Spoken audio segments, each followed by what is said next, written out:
Hello, Hockey World. It is Friday, May 30th, 2025. I'm Luke Ravitz. Hi, I'm Kevin Allen from Detroit Hockey Now. And I'm Eklund. You're watching the Hockey Buzzcast on hockeybuzz.com. And Luke, you're a little quiet, your voice today. I don't know why. Is it? That's weird. It seems a little quieter. So if you can think of it, maybe I don't know what to do about that, but figure it out maybe. He sounds normal to me. Sounds normal to you. Okay. Oh, maybe it's just me. Maybe it's my computer. I don't It could know. be my head. I don't know. I might not be human. I want to start with this because people have been dehumanizing me my whole life. And then lately I am like for whatever reason, the internet doesn't trust me at all. So like text this, check this box if you're human things come up everywhere I go. And so I wanted to get back at it today because I am human and I don't like trying to convince a computer that I'm human. I think that's just wrong. So don't you think we're going to have to change though the test of whether we're a robot or not? Because I mean, those how many fire hydrants are there? Well, and the addition, like I'm pretty sure AI has figured out what 10 plus 1 is. Like, all I know is I'm identifying buses, crosswalks, fire hydrants, and cars and motorcycles and bicycles. Yeah, all the time. For sure.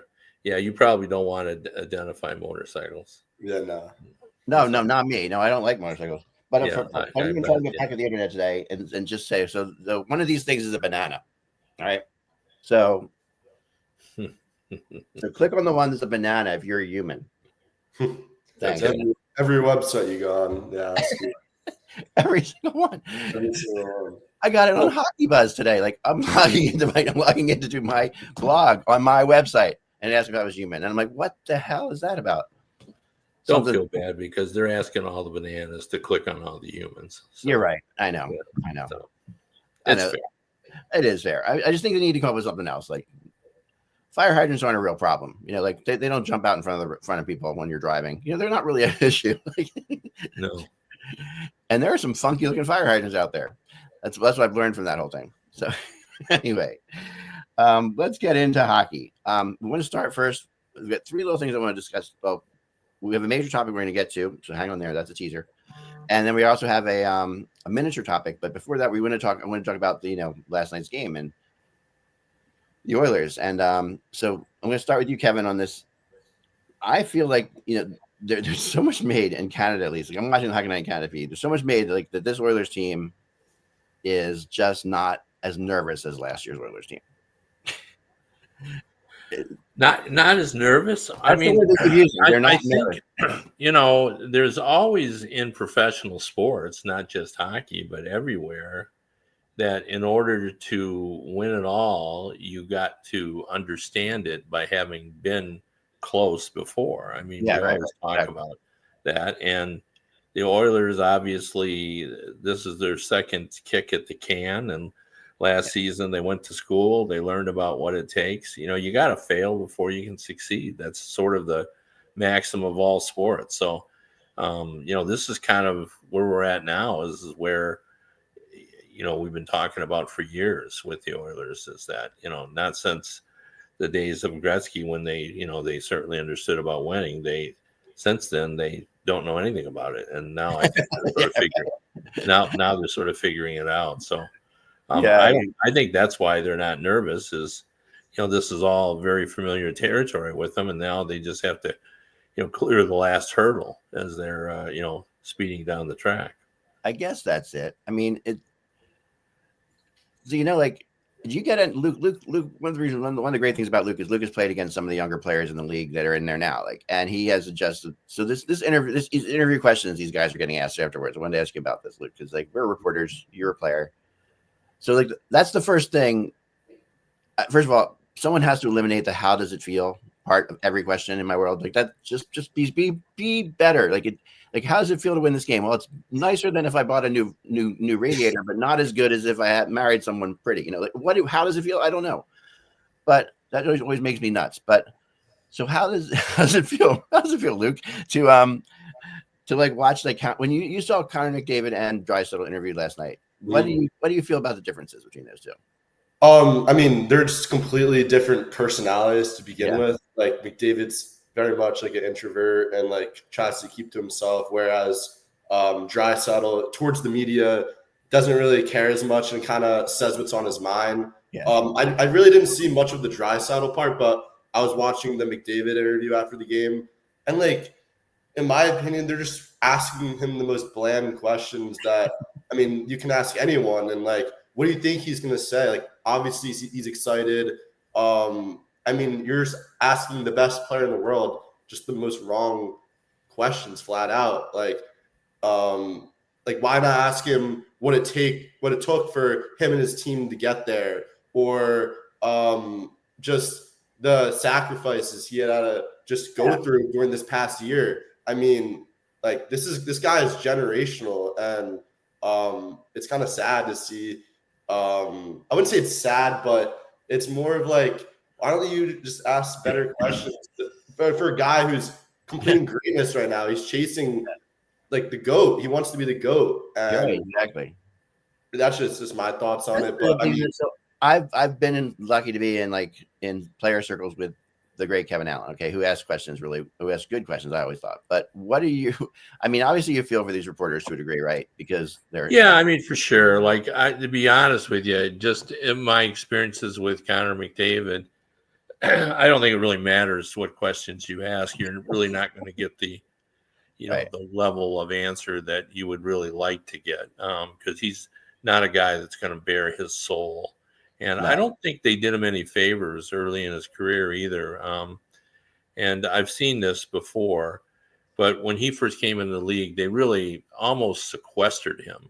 Like they roped him off. Like you couldn't get, in the days when I first started covering the Edmonton Oilers, you could go and sit in Wayne Gretzky's cubicle while he was practicing, and then, get up when he came in to, change. And then, there weren't as many people, covering the league then, but, they weren't afraid of putting an athlete with the media. And it felt to me like they were afraid to put Connor McDavid with the media, like that he wouldn't be able to handle it. And I think all that does is builds, problems, moving forward, because, his expectation is, well, I must not be able to handle it if they're roping me off from, seeing the media. So I'm sorry, but he was just very limited. It was very limited in how often you could see Connor McDavid. And, and on top of that, I just don't think, not everybody's equipped to be, terrific interviews. Like there are players in, NHL history that you could walk up to him and say, tree. And he'd say, well, I like trees, but I prefer maple over oak. And he just would go on and on and on. I mean, guys, some people just get it. They want to be engaged. They want to, and then others just have no interest in that. They don't want to. It's the truth, because really we're just trying to get them to talk, right? That's the whole thing. Yeah. So, I mean, that's all you're trying to do. Yeah. Whatever you're trying to phrase that. But I think that when the second they hear how hard is it or how easy is it or what, I think that you can see them shutting down. Like I can see Connor shutting down interview, and it plays into this unfortunate stereotype of him that he's a little bit too emotional, like we saw in the whole screaming episode, right? I mean, it's a superstar that's emotional like that. Like I was at Sidney Crosby's first game in Pittsburgh, and I went down to the locker room and interviewed him right after the game, right? And I was standing there with a whole bunch of people, obviously. And he sat down and he said, hold on, guys, I'll be right with you. And there was no barrier. And he just took off some of his equipment, and he was so professional for being so young. It was ridiculous. Like he just was completely like not frazzled by anything. Well, yeah, I mean, I remember going to Rimouski to write about him when he was in junior. And I remember quoting somebody saying, the Crosby hoopla must have been like the Beatles in the 1960s when they came to America. And it was ridiculous. Like I remember following, I can't remember where I was. It was a Way, Quebec major junior hockey league game. And, he came out, there were, like 3,000 people waiting for him. And I remember one of the quotes from him that I did too, because I think it spoke to that maturity that you just talked about, where he said, what the hardest thing for me is to balance between knowing that I have an obligation to the fans to sign autographs, and balance that with my desire not to inconvenience my teammates who have to wait for me while I signed those autographs. So he's 16, 17 years old. Trying to figure that out. Can you imagine? No. Like at 16 or 17, I was a goofball. I wasn't. It's hard not to sound obnoxious at 16 or 17 saying that. Like, it's hard. Like, you almost sound like, you think, but he didn't. He never did. He always said it in ways that you never thought he was being like a jerk. No. I mean, because he did think about all those kind of things. And here's the unique thing. A lot of people don't even know this about him. But you don't see Sidney Crosby at the podium much, do you? No, you don't. No one's ever talked about it. It's because he doesn't do them. He doesn't like podiums. Really? Yeah, he would prefer to have 8,463 people around his locker, sticking their microphones under people's armpits and, 6 people in front of them. There's no airspace, pushing and shoving. It's like a mosh pit, trying to interview him. But he just doesn't want to go to the podium. And because he's Sid and he's so gracious and such a good guy, everybody, they respect his which wishes. would be a real problem. Like, I'm sure, like, guys like Tom McMillan, in the past, like, had to deal with, right? Like, that would be a big problem. Like, well, I mean, it was a problem until everyone realized this is how it was going to be, and you just had to learn to live with it. And but Sid would as Wayne did, choose before he speaks. Like, he thinks about what you're asking him and tries to give you something that will be worth reading the next day. So, so their guys are very good at it. But, when I'm saying all that, I don't want people to think that I'm judging people, because I think it's just human nature. I mean, sometimes if you're in a large family, one of your siblings is going to be, Joe talkative, and one of them is not going to speak at all. I mean, that's just the way it is. So, right. I mean, you can be trained to help. There is training, and I don't know how much teams do with this. Like, record companies do a lot of it. When I was with a record company, they trained me how to do interviews, and the key was always simple. It's like, find 3 things you want to talk about, no matter what the person asks you. Talk about those 3 things. That's what we were taught to do, And I think that's something. If you just told players that, find something you want to talk about in the game, no matter what they ask you, talk about. The advice I used to give people, and it always shocked them. Like, if an athlete would ask me, what advice I would give him in order to, be a good interviewee, I would say, remember that you control the interview. Yeah. Not the guy interviewing you. Yeah. You can take that anywhere you want to go. Yeah. You find something good to talk about and just talk about that. And the reporters don't care. Reporters don't care at all if you don't answer the question. They just want good stuff. Well, I wouldn't say that, but I would say they're willing to ride the rapids with you. If you want to go elsewhere, we'll get in the boat with you. You have to be, right. You have to. So, Luke, something last night we were texting back and forth about a little bit in last night's game. Peter DeBoer's decision to take out Ottinger with 2 goals. Now, if he was in any other place but Dallas, like, Kevin and I, we've talked about this. Like, Dallas almost has no one covering them at all, right? Like, virtually no one covering them. Yeah. And so if he's in Ottawa, okay, and makes this decision, I mean, he's gone already this morning. I'm surprised. It's 2:00 now. I was surprised this morning when I woke up and he wasn't fired already. I mean, I watched the game back again just to, like, make sure I didn't miss anything. Yeah. I mean, okay, yes, he let up the first 2 shots on net, one of them being on the power play, the other being on a breakaway. So as a goalie, especially being one of the best goalies in the world, I mean, there's only so much you could do. And him pulling him after that, like, yes, you could think that it would be better for the team, maybe making a change, maybe just pushing stuff up. But at the end of the day, when you see your goalie, who is probably, I'm not going to, because we're going to talk about it later, but who's probably a top 5 goalie in the league. Right. And you put in Casey DeSmith, who's made 1 playoff game. That's really going to affect your game. And I give credit to Dallas. I mean, they kept themselves in the game. They almost tied it. But I mean, you just can't do that. And I mean, I love Ray Ferraro. I've been watching him since I was younger, but I mean, like, him thinking that was a good decision. I mean, it really did backfire on them pretty much after. I mean, they put the Smith in, they scored right after. It was just a terrible decision, especially in a playoff elimination game. You just at home in an elimination game. Like, Kevin, what are your thoughts on it? Yeah, I think I'm with Luke right on. Yeah. It's just hard to fathom it in that situation. Yeah, I mean, I really don't have anything to add that he didn't. Okay. There's really like not much you can really say besides it was a horrible decision that I mean, it could have cost them their season. It probably did, but like you can't do that in an elimination game. You really can't. It is rare that you see a backup goalie in a playoff game come in and save the day, right? I mean, I know you're trying to change he's going to say he wants to change the team's attitude or whatever make the team feel bad about themselves by pulling Oettinger. But everything that could have gone wrong went wrong because like he gets scored on right away. The new goalie gets scored on right away, right?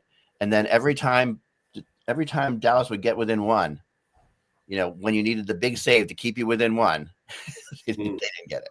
And you can't even blame DeSmith. I mean, he was kind of just thrown out there. Like walking into that stadium, there was zero thought he was going to be entering that game, especially within the first 10 minutes of the game.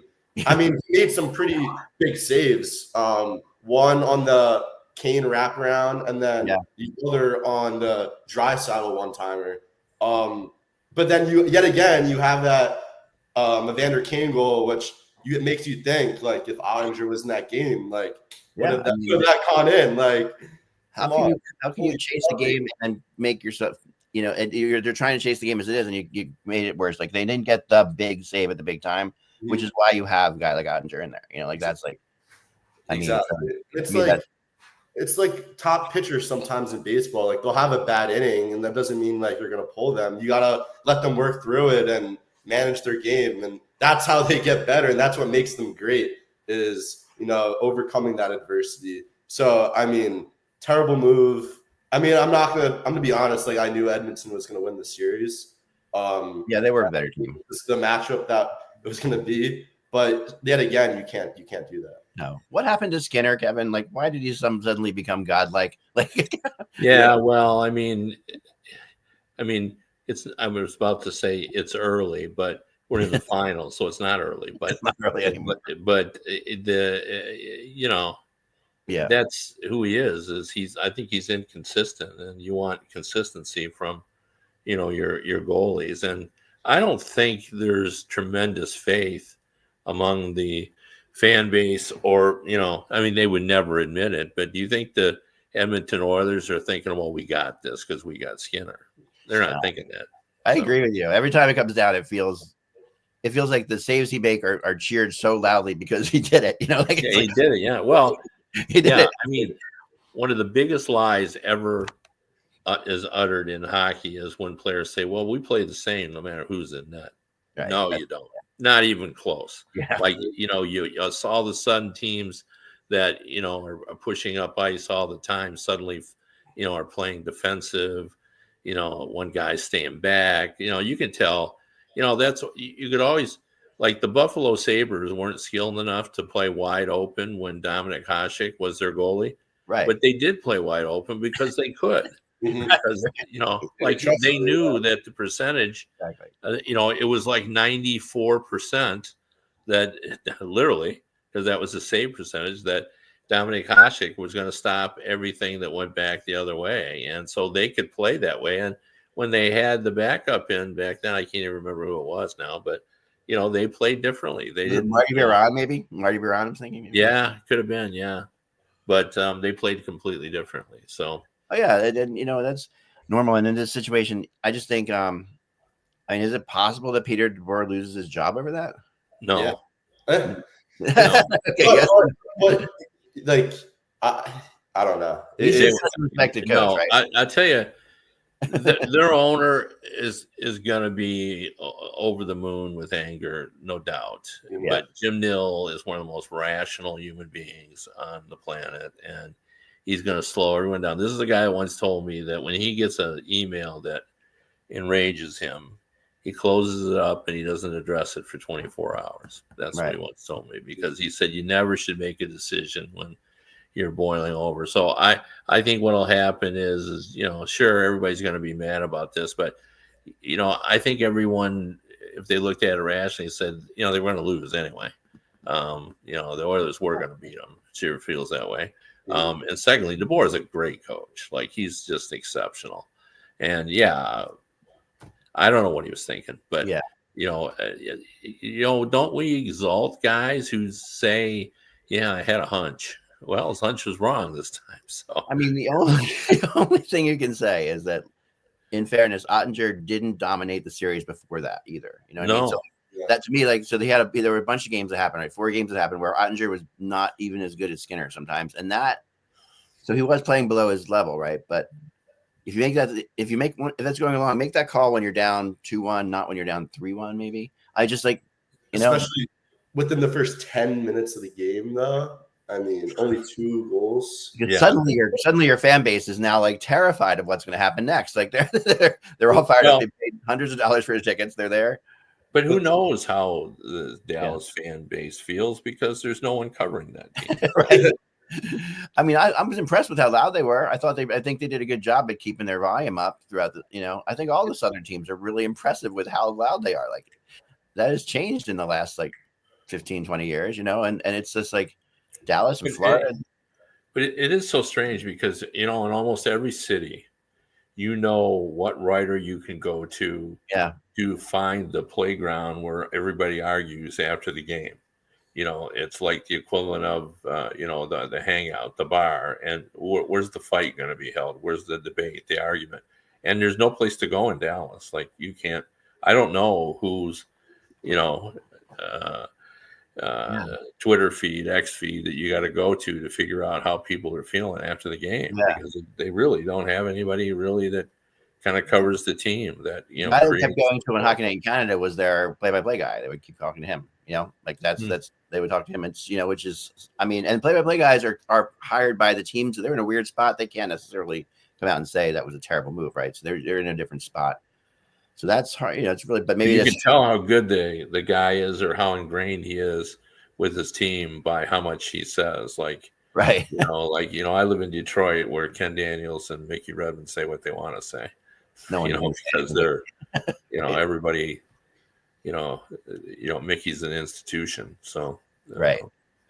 So we're going to play a game now called the Game of Rumor. I'm sorry, Luke, go ahead. No, I was just looking it up just to see what the contract statuses are for the Stars this offseason. Yeah. And they got a list of names that they're going to have to deal with. So they have to figure out Ben, Duchesne, Dadonov, Granlund, Blackwell, Smith, and CC.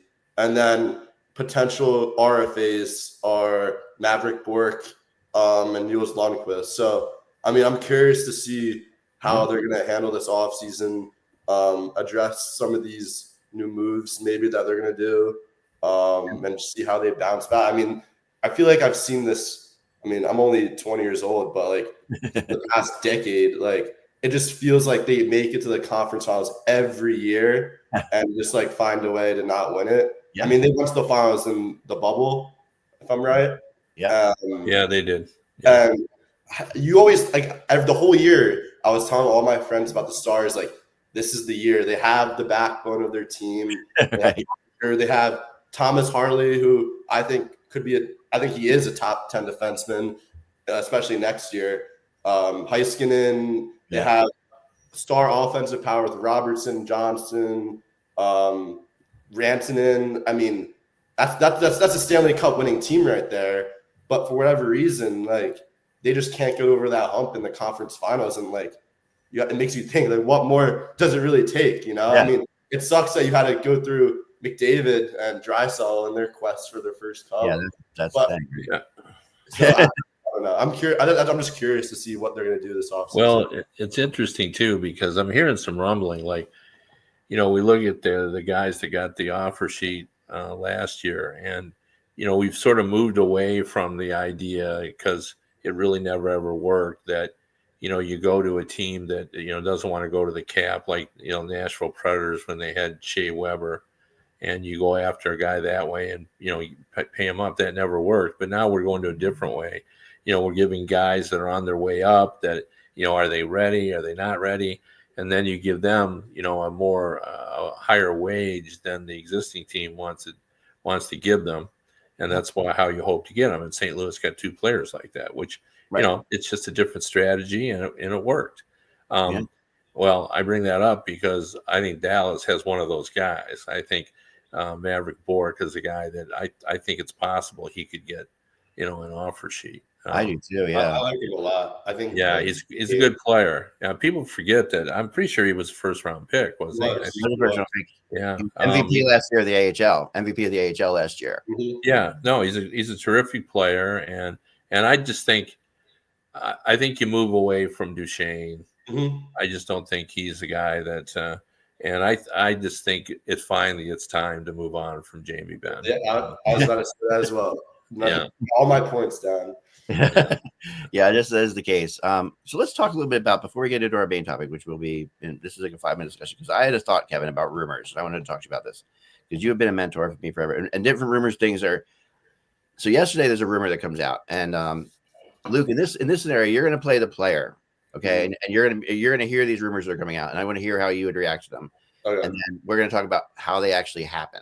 So yesterday, the rumor in Philadelphia, which was really big for some reason, comes out that Tyson Forster, who played very well with Crosby and Celebrini in the Worlds, Tyson Forster is up. He's an RFA. The Flyers don't want to give him what he wants. Yep. And so suddenly we see these rumors coming out yesterday about he's possibly on the market for Marco Rossi, the guy in in Minnesota, and it comes out that someone out there writes that Danny Briere is not willing to give up Forster and a first round pick for Marco Rossi, and and then on the other side of things, out of Minnesota, suddenly Minnesota's like, oh, we would need more than that for Marco Rossi. So you start to get both teams saying these various things, right? And as a player, if you're Forster in this situation, okay, you're Tyson Forster. What are you thinking now when this comes up? Like, you hear what goes through your head? If I was him, as a professional athlete, you really can't look too much into the media part of it. If I were him, I would just talk to Danny and make sure everything's straight up, everything's good. Yeah. If that's the case, then nothing's wrong. As a professional athlete, you can't really look at that kind of stuff. If nothing is official, then you can't really worry about it too much. Yeah. I'm not a professional athlete, so I'm not really. But there are emotions involved. There's even if professional athletes have emotions, and the reality is that they do. Tyson likes playing in Philly, So yeah, right. Yeah. So I love him. He's awesome. He's probably the closest thing they have to a sniper that's not Russian, Yeah. And and that's their thing, right? So Kevin, when you hear a rumor like this out there, and both teams are saying that it's too little or too much for the other player, or what have you, what's your thought? It always depends on who it is. Because there are some teams where there's a constant run of rumors, and most of them don't come out to be realistic. And then when there's a team where there's very few rumors, then you got to investigate that a little bit more, because if there is a rumor about Detroit, for example, because Steve Eisman lets nothing out, you got to at least get your antenna up to make sure that this isn't the time, because nothing ever leaks out of Detroit. So, but that one, to me would have made sense only for this reason. For some reason, the Wild are exploring trading him. This guy that's got 100 points and 45 goals in the last 2 years, but he's got one statistic that's bothering the Wild, and it's a big one, and that is, in the last 3 months or something, he had as many points as he had in the month of January. All of his points came early, and then he struggled. He was a little better in the playoffs. Kaprizov was hurt, and when they needed him, he wasn't there, and they were kind of bothered by that. And it's a lot of pressure to put on a guy on his rookie contract. Well, it is, but I also think I'm guessing this part because I don't know, but I would guess his ask is high. And they're wondering, can we trust this guy? Right. To pay him now. Because I bet they want to bridge him, and I bet he doesn't want to be bridged. Going off your point, from both sides of it, I agree with you. Like, because I'm 20 and I'm all over social media and everything, and I follow all these NHL trade rumor accounts, all that, and they're posting rumors every day, and it's like most of the time, none of it even happens. So you can't really Right. read into it that much. But on the other part of the Rossi part, if I was the Flyers, I would not give up a first round pick for him. I think Rossi's a great player. I've been watching him since he was in the OHL, when he played at the World Juniors. He's a great player, but for the Flyers' needs, like I love Forster, and he's been playing very well so far. And I think it's too early in Rossi's career to really give up a nice forward and a first rounder. And we're still like in our rebuild kind of phase, so like we don't and that's just my opinion. Like we don't. No, really you're not wrong, and I think that I know that some people are saying, well, he's small. That's the big thing I've heard about him. He's small, and Billy Garrett doesn't like small players, right? Yeah, no, that is true. Like, Yeah. I think he's listed at 5'9", and that's on a very tall day, I think. Right. That's with skates on. Yeah, but Briere, everyone's like, here's Briere, small, speedy center. He's more likely to be interested in Marco Rossi because he understands that that person can make an impact in the game. So, but a lot of these rumors don't come from the GMs at all. Like they come from the underlings, and they're sometimes released on purpose. I find that I definitely, in my studies at least, doing this for 20 years, I find that if I hear something like that, first thing I ask myself is, what's the motivation of that person telling me that? That's the first thing I ask myself. Like every time is, what's the motivation? So the motivation in this situation. And no one told me this rumor. No one know. And, and I talked directly to Danny. I didn't even go to him with it because I didn't think it was worth going to him with it at this point. But I did see, to me, I saw like the idea of like Tyson, he wants a lot too. Like he wants 7x7. He wants kind of Tippett's contract, which is pretty big. And they would like to bridge him, like Kevin said, like the same thing. Rossi, they're probably in the same boat as far as contracts go. Didn't we not just sign him yesterday? Yeah, they did. Who? Are they signed Tyson? Forster, yeah. Okay, this yeah. All right, this even betters my thing. This is perfect then. Okay, I'm sorry about that. I was so confused for that. I was like, I'm sorry. That even furthers my argument. Yeah. He signed yesterday after his name's out in rumors. After these things, like, because suddenly, if he wants to stay in Philly and he hears he could possibly being traded to Minnesota, he goes to his agent and maybe they take a little bit less. And this happens. The teams do put these things out for that reason. I've seen it before. You, Kevin, you agree with me on that at all? Oh yeah, no, they do for sure. Some do, but yeah, I mean they trial balloon things. They slip things out there just to see, what's going to happen. Sometimes it's just a way to get out to the league that you're looking to trade the guy because there's something about sending out a memo that bothers some general managers. Like they hate the guy. Some of them don't care. If you remember last year, Drury of the Rangers sent out in a memo to all the things that Kreider could be at. So that feels great. The Kreider's got to be happy about that. Yeah, that's really how to. Anyway, yeah. So this is like I've seen this happen so many times now that a player is rumored in a trade one day and signs immediately after that. It just happens. It happens. Yeah, I guess it makes sense then. Yeah, I mean it's all part of negotiation, right? And it's not like and no one can hold anything against anyone else. It's just one of those things that if you think you're close with a guy, and he wants to stay there, you're not afraid to try it. And I'm not saying it's something that comes from the top of the organization. Even it could just become something that's it's definitely not leaked by the GMs. Usually, it's usually like leaked by something else. So that's what we have.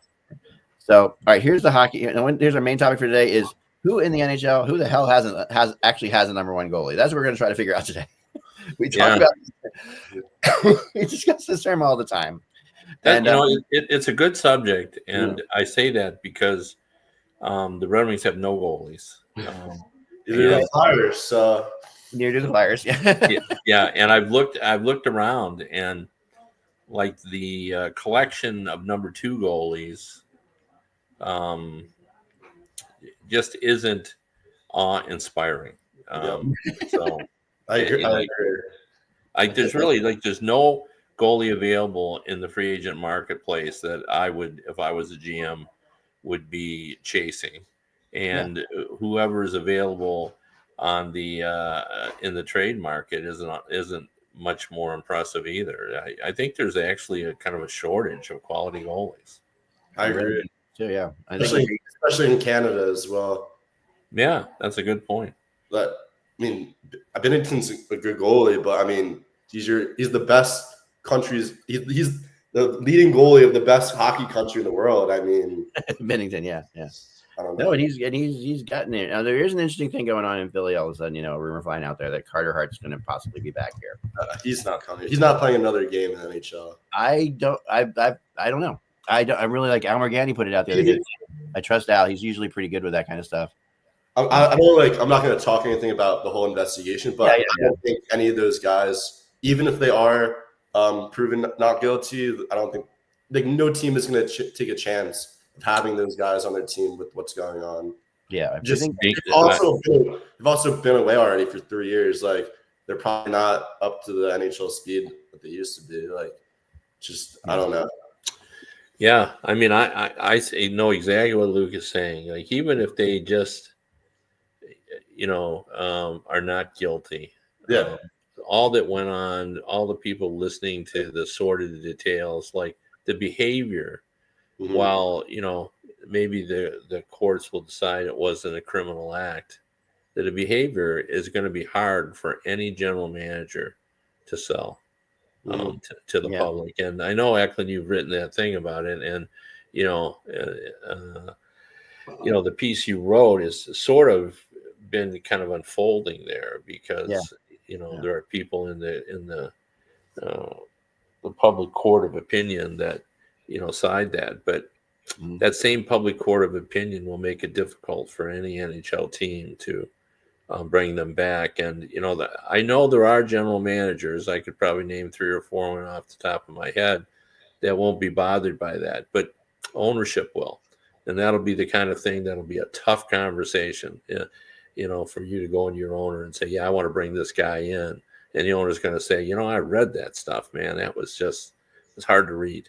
I feel like we're acting like these guys were like superstars. I mean, Hart was good, but like he didn't really do anything for the Flyers that much, really. And same with the other guy. Like, it's not like it was like Connor McDavid doing it. Like, no team wants to risk their reputation and brand for second, third line guys who were like pretty much average in the NHL. It's not worth it for them. They already have, like, especially for the Flyers. Like, I'm ready to move on from. I've been moved on from Hart since he left the team. Ersson, for this rebuild, like Erson's been fine. Like, he's not a horrible goalie, but he's not like a superstar. So like we talked about, not in any rush to have Carter Hart back ever. So well, I'm sure we're gonna be. I don't think the story's over. I think it's gonna be. I think something's gonna. 100%. Something else is gonna happen. I don't think he's just not gonna come back. I think something's either. The KHL is always there for him. So KHL is there for him too, and they're I've seen teams put guys in programs where they go give public speeches about the problems with sexual abuse and stuff like that, and they make them like kind of pay their penance. I don't know. I'm not saying I want Carter Hart back either. He is the best of those players. And I agree with you. He was considered the next Canada goalie. That's the reason I thought you're right. He was the last Canadian goalie to like dominate the World Juniors and have like a decent NHL career. Like, right. And I've talked to you about this many times about why Hockey Canada is struggling with this goalie development. And I mean, it has to do with a lot of things. And my number one thing was COVID. I mean, they shut down their rinks for a whole year, and these kids weren't able to play. And it's not really a thing right now, but it's a thing we're going to see definitely in the next 5 to 10 years where, like, it definitely declined the game a little bit in Canada. And we have the NTDP here in America, which has been a great success. I mean, look at the American goalies in the league right now. The top goalies, they've all come from that program. And especially now with NIL, all these top Canadians are going to go over to college hockey. And, I mean, that's where the development's really going for these top players once they're drafted. So, I mean, that's just my opinion on Hockey Canada. And no, I think that's valid. So let's go through this list a little bit here. There's some that are going to be obvious. So we're going to we're kind of lightning around this. We have like 15 minutes, 15, 20 minutes. So which is really fine because there aren't that many number one goalies, in my opinion. But let's start off with so Vasilevsky. Okay, Vasilevsky is, we can all agree, is the number one goalie, right? Yep. Okay, so Connor Hellebuck. Yeah, I was going to say that you couldn't make a case. I mean, he is a Vezina finalist, won the Jennings. He's a Hart finalist. I mean, It's kind of, has Vasilevsky ever been a Hart nominee?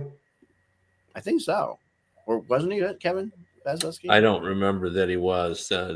He was considered a couple times. But I mean, when they make determinations about Hall of Fame, really the prevailing factors is, how much did you win and how many trophies did you come away with? So, right. But does that make you a number one goalie? Like, are we talking about like present day, like best goalies right now? Probably best right now. Like these teams have like Tampa has a number one goalie. I think Hellebuck is better right now than Vasilevsky. I'd probably disagree with on that. I just think that Vasilevsky has an aura, and I don't. I think there are people or players around the league that would prefer not to face him, and I don't think that Hellebuck, as good as he is, has an aura. I just think that. Yeah. I mean, for the past 10 years, I agree. Vasilevsky has probably been the best goalie, but I think this past year, I mean, not including the playoffs. I'm not including the playoffs because I mean, Vasilevsky really. Hellebuck really didn't play very well at all. But I mean, the season that he had this year. I mean, it's great. Hard to do in the NHL. Like, I just have to put him at that number one spot just because of that. Yeah, if you were ranking them, I would say. I mean, if you can easily make a case for Vasilevsky and have him as the number one spot. I just think he's not as good as he used to be and had a little shaky year. Right. But that's just me. Yeah, I mean, I guess if you're just going to say who had the best season, Hellebuck had the best season. It's not even really close, but. Yeah. If I'm ranking the goalies on, who I want to play a big game, I still want Vasilevsky. Me too. Yeah, that's definitely fair. Me too. Now we can all agree we don't have to rank them necessarily. We'll just say they're whether they're number one goalie or not on their team. So let's just because because of time, let's just say that we'll figure out what teams have number one goalies for sure. Okay, so we got two already. So Tampa Bay and Winnipeg. We can all agree that the Rangers have a number one goalie. Yeah. Yes. Okay. How about the Islanders? Number one goalie? Yes. For sure. Okay. The Dallas Stars, do they have a number one goalie? Yes. I thought so. I really did. No, he got it. Yeah, he's still. I like his cockiness about like wanting to be the Team USA goalie. Yeah, I love it. I love it. That I really enjoy. Like I enjoy like that. We don't have enough of that in the NHL. What do you do if you're USA though? Yeah. Swayman won first world championship in 92 Unreal. years. Unreal. 92 years, not 12, not 8, not 15, right. 92 years. Yeah. Right. I love it. I think that was amazing. And it was done with like we said, almost like a C team. Yeah, I would say it was a B- team. Yeah, I agree. There's still a lot of good guys. You know who I thought really, really improved his stock? Oh, it's Cutter Gauthier. He was beastly in that tournament. So yeah, he's a big player. He's hated in Philadelphia. Bring that up, man. No one's been booed more than that one. I was actually at that game. That was probably one of the best hockey games I've ever been to. It was he's a really good player, but. But the fans booed him out of the arena, like literally booed him out of the arena, and the guy he got traded for scored a goal, which was even better. So there's no question. I agree with you, Kevin, and he's they're going to lose that trade though. Yeah, I mean, but like, what else were we going to do, really? I mean, no. The old adage of you don't want a guy that doesn't want to play for you. Exactly. As much as it sucks. Yeah, it's just true. He's a stud for sure, and it sucks that he didn't want to play in Philly. Hopefully, he'll regret that later. But he's going to have a great NHL career for sure. Well, let's talk about Jeremy Swayman for a second. Is he a number one goalie? Yeah. Yes. Yep. Okay. See that. Okay. So, Philip Gustafson from Minnesota, is he a number one goalie? Yeah, I think he had a great year. Really good year. He did. I agree. Is UC Saros the number one goalie? Mm-hmm. Yeah. Mm-hmm. I don't know anymore. It's like it's too easy. I feel like. I mean, there's not really any. I mean, Islanders have a decent situation going on. You know what I mean, I want to put this in terms of like there's not going to be 32 number one goalies, right? There's going to be like maybe 15 in my mind. Yeah. I feel like it's every playoff team has their goalie, and then after that, it's kind of there's only like a few other teams that didn't make the playoffs, and all the others don't really have like that guy really. I mean, what you're saying is not is he the number one goalie, but is he number one goalie caliber still? Is he a number? Yeah, is he a number one goalie? Yeah, is he a name? And I think he still is. The way you would judge that is if Barry Trotz sent that Chris Drury-like memo around the league that he would be available, he would have 10 teams calling him about. Right, that's interesting. That's true. But that's also a weakness in like goaltending, like we talked about. So yeah, but I agree. So I think we all agree Sergei Bobrovsky is a number one goalie. Mm-hmm. Okay, so now it starts to get a little bit more interesting because you have to get to some names that are kind of tricky. Like, let's go with Joey Daccord. Yeah, I'm not buying it. The Seattle. Is he a definitive number one goalie? I don't think so. They don't have a number one goalie. Yeah, no. Jordan Binghamton is a number one goalie, we think? I mean, yeah, you have to give it to him. He's been their starter for like 10 years. Goalie for Canada, won them a gold. So I mean, you got to give it to him. He's Stanley Cup winner. Yeah, exactly. When he's hot, he's like he's a hot or cold goalie, but when he's hot, he's really good. Exactly. Mackenzie Blackwood, Colorado Avalanche. Nah. I don't know. I'm going to give him a maybe. Can I give him a maybe? Because he played really well down the stretch. I think we've always thought that he might be a number one goalie, but it looks to me like the confidence that the Avalanche had in him has really helped his goaltending. So I think he could show up at training camp, and by the end of November, we could say, yeah, he's the number one goalie. I think he is a number one goalie, and for the reasons you're saying, but also for the reasons that I thought he was really underappreciated when he was in New Jersey. Like when I would see him play in New Jersey on the rare occasion that I would get to see him play, I was like, this guy has got a lot more talent than people realize. Like I could see it, you could see it back then. So that's why I kind of went with him in my book. Yeah. Now here's two fun ones. Stuart Skinner is the number one goalie. No. Yeah. Yeah, but we're going to say that, and then he's going to win a cup. Yeah. You don't have to have a number one goalie to win a cup. We've proven that, right? So that's that's right. Yeah, that is right. We've seen other teams do that. It used to be you had to, but not anymore. He's like my friend said. I still love this. That Stuart Skinner is a polar bear playing on roller skates, which I think is perfect. Darcy Kemper. Mm-hmm. He had a great year. Unreal year. Unreal. But he's been back and forth though. He's had some bad seasons too. Yeah, I mean, but he's number one goalie. Yeah. He was a stud for them. Put him down here. Aiden Hill. Nah. He won a cup. Mm-hmm. He's the goalie of one of the better teams in the league. I'm going to give it to him. Give it to him, but most people would say that's the Vegas's weakest spot on their team. I'm not a fan of him. No. Vegas is a great team. That's fair, Ek. Yeah. But he got it done for him last year. I thought he wasn't very good at this postseason, though. That's the problem. Yeah, I kind of put him in Skinner's boat to me. Like I feel like there's some. I think he's better than Skinner. He's better.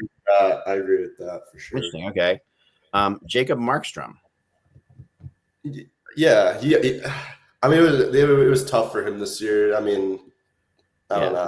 I'll give it to him. I think he's a good goalie. Yeah, I'm a yes on that. He stabilized that position for him. They had to deal with a lot of injuries this year. So I mean, they made the playoffs too. So I already know what you think about Cam Talbot, Kevin. I mean, I just don't think they have a true number one. He wasn't bad this year. Yeah, he had a pretty good year. Yeah, but he just doesn't seem like can be the guy.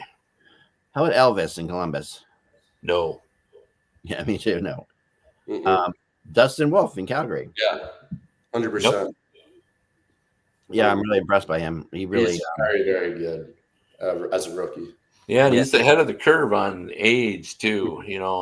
I've written a lot about because the Red Wings have a guy in the wings, Sebastian Cossa, Mm-hmm. will be 22 at the start of next season. The fan base wants him in, but there aren't really any young successful goalies, and Wolf, who will be 24. It goes against that. He kind of started out early. He's He's got also, you can go. Luke, go ahead. No, I was just going to say, yeah, he's also like a smaller goalie, but I mean, that's not really gotten to him. He was on the World Junior team backing up Spencer Knight. And like, I just remember watching every time they put him in, like the USA's game never changed. And then after watching this year, I mean, he was a Calder finalist as a rookie goalie. I mean, that's just insane. When you watch him, he's got a calmness, like a zenness about him. Yeah, exactly. Which is rare in young goalies and rare in a lot of goalies in general, because it's not a very zen position to live in, right? So he just another U.S. goalie dominating. That's another U.S. goalie. Yep, there you go. Saying a goalie is zen is like when Brown, the tough guy for the Flyers, used to say, "I don't want to win the lady Bing unless they change it to the man Bing." There you go. And goalies. Zen goalie, yep. Yeah, it doesn't really go together. Linus Ullmark. Yes. Yeah. Oh, I say no. Really? Yeah. I don't think he is. I mean, I always thought he was below Swayman. And I'm not a huge Swayman person either. I'm like a maybe on Swayman. So I think that I thought both of those guys were kind of overrated because they were in Boston. Then they had this thing, and they had two good goalies there for sure, but they didn't have in my opinion, sometimes when you have two good goalies, you don't really have a number one goalie. I thought that's where they were. I think he is. I think he proved himself that one year, even though yes, he did have Swayman, but I mean, Ullmark had an unbelievable year, and then he had another great year this year. Taking Otto out of the playoffs for the first time in 10 years. So that's true. I think he's one guy for sure. All right, Logan Thompson. Yeah. Yep. I think he proved that this year for sure. Anthony Stolars. No. I'm saying no. Yeah, I'm gonna no on that one too. I agree with you. I love Anthony Stolars too. He's a good guy, and I think he has. He's the best goalie they have, I think. But I don't know if he's the number one goalie. Yeah, Kevin, someone just mentioned the comments about Trey Augustine, so that's something to look forward for you guys. Yeah, it's interesting. I wonder if he's positioning himself to play the field. Once you get to your junior year, it's easy to suddenly think, I'll just go one more year. Yeah. And I get the impression he has no interest in, riding the buses and play for the Toledo Walleye and the Griffins. So right. Yeah, you can't really rush goal. I feel like he'll use this year to see where he's at. If he thinks he's ready, I wouldn't be surprised if he's signed with you guys, and maybe he'll start at backup. But I think he's my age, so he's my age group. I've watched some of his games when he was out at Honey Baked, and he was one of the best goalies I've ever seen, and he's proven that at every level. So if you guys get him and he starts for you guys should be very happy. I think he's a great goalie. Hopefully it works out. Yeah, I mean there is a group that thinks he'll blow by Sebastian Cossa. But he's not, he's not a giant either, Right. He's a little bit small on the smaller side. That Red Wings said they were fine with him staying, but I think they were counting on him coming out. I think the idea was they wanted to get him in Grand Rapids next year with Cossa, because I think ultimately their plan is, I think they're among the teams that's starting to believe that the days of, and we're seeing it, the number of games that a number one goalie has been reducing now for about 10 years. Oh, yeah. And they think it's going to get closer to, kind of a 50-32 split or a 48 start deal. And they could see both Cossa and Augustine being their goalies for the future. So How many goalies played 60 games this year, Kevin? Here's a good trivia question for you. Yeah, I looked that up earlier in the year last year it Yeah. was really a low number. So Yeah, it's low. What do you think? What do you think, Luke? The top goalie play was Vasilevsky, who played 63. That's low Okay, for. so I'd probably go with 4. Close. 5. So we have Vasilevsky, Hellebuck, Montembeault. Is Montembeault a number one goalie? Nah, nope. I don't think so. I don't think so either. I'd like them, but Shesterkin and Sorokin, those are the only 5. Those are the 5 that played over 60 games. So far, according to my count here, we came up with 14 number one goalies, and I didn't give you the ones I thought were like Sam Ersson and stuff like that. Yeah. That I don't see anybody else in here really that was worth. I think so. We have maybe 13 of 32 teams that have a number one goalie. Yeah, there's definitely That's really issue. That's low. I mean, that's really low. Do you think this has to do with with this amount of skill and speed now in the game now, and just how the game part of it for sure, right? It's kind of part of it. Scoring abilities. Like I don't know, you guys have been around longer than me, but do you think the scoring chances or goals have increased since back in the early 2000s, late 90s? Oh yeah. I think there's more offense now than there's been in a very Scoring long time. chances. Yeah, or just scoring abilities. Or just you think it's harder to be a goalie now, basically? Yeah. That's basically where I'm going at. It was in 2000. I'm not so sure about that. You just look at the way they used to play defense. Yeah. Compared to now and the quality of defensemen, I think it's a little bit easier. Just the shots are harder. That's all. And everybody, can one time the puck. I tell Eklund this all the time, but when I first started covering the league, I would say only 15% of the players could one time the puck. Mm-hmm. And now the worst defenseman in the league is a superb one time. That's an unreal one time. It's a lot. Yeah. I think and there's so much shot blocking going on. I think it's a little bit harder because I think shot blocking doesn't make it easier for goalkeepers. It makes it worse. I think protected and you get screened more. I only play in men's leagues once in a while. I'm on the backup. I'm the emergency goalie for the Skates in here in Atlantic City. But I think I hate the shot blocking mentality so much as a goalie. Like I used to yell screen every time someone was in my way, and so I could see the puck. If I yell screen now, they look at me like I'm crazy, and it's just so I just gotta sit there and expect to be screened, which means you have to just be in position. So you're no longer stopping, you're blocking. So it's I feel like I'm blocking, making myself big and blocking pucks, more than I'm stopping them, which is it takes a lot of fun out of the goalie for me.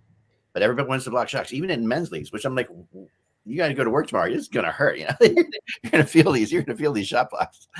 But that's in Philadelphia, especially, I think Tortorella just weighed into every, worked his way into every system. Mm-hmm. That's all the time I have for today. It's a great show, really fun show. Awesome. Kevin, thank you so much again. And we will be back. We'll see you next week.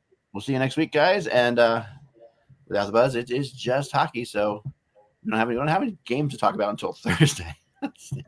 We'll talk to you soon.